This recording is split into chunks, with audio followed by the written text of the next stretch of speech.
বাঙালি হুজুগে মাতে না এমন কথা বললে খোদ ইতিহাসের পাতাও লজ্জা পাবে। এবার সেই হুজুগের বলি হল রাজধানীর পূর্বাচল ৩০০ ফিট এক্সপ্রেসওয়ে।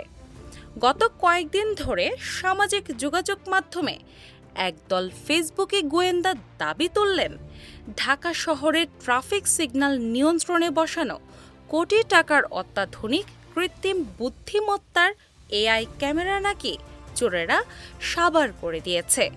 সস্তা জনপ্রিয়তার লোভে কেউ কেউ তো ভিডিও বানিয়ে রীতিমতো শোক সভা বসিয়ে দিলেন, অথচ শেষমেশ জানা গেল যা চুরি হয়েছে বলে জানানো হচ্ছে আদতে সেখানে তেমন কিছুই ছিল না। আসল ঘটনা হল ৩০০ ফিট এক্সপ্রেসওয়ের পিএইচএস গেট সংলগ্ন একটি ট্রাফিক সিগন্যাল লাইট গত কয়েকদিনের কালবৈশাখী ঝড়ে মুখ থুবড়ে পড়েছিল।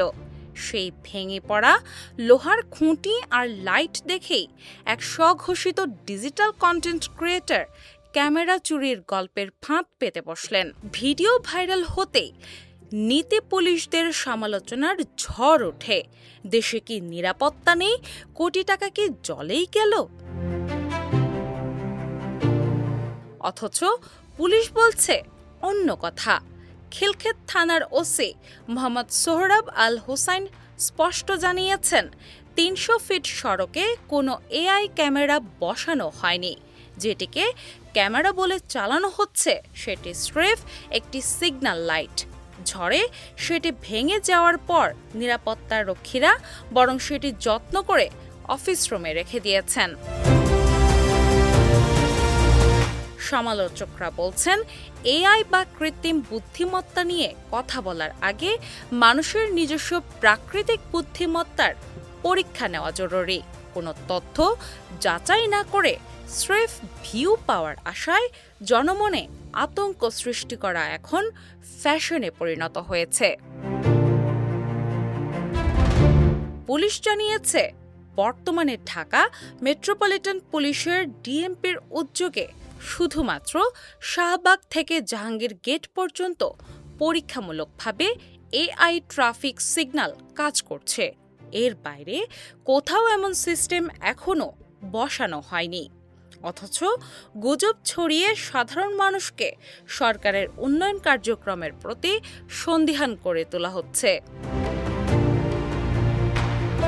ডিজিটাল বাংলাদেশে ক্যামেরা চুরির ভয় থাকা অস্বাভাবিক নয়, কিন্তু যেখানে ক্যামেরাই নেই সেখানে চুরির গল্পের ফাঁদ পাতা স্রেফ বিনোদন ছাড়া আর কিছুই নয়। পুলিশের পরামর্শ, সামাজিক মাধ্যমে যা দেখবেন তাই বিশ্বাস করবেন না।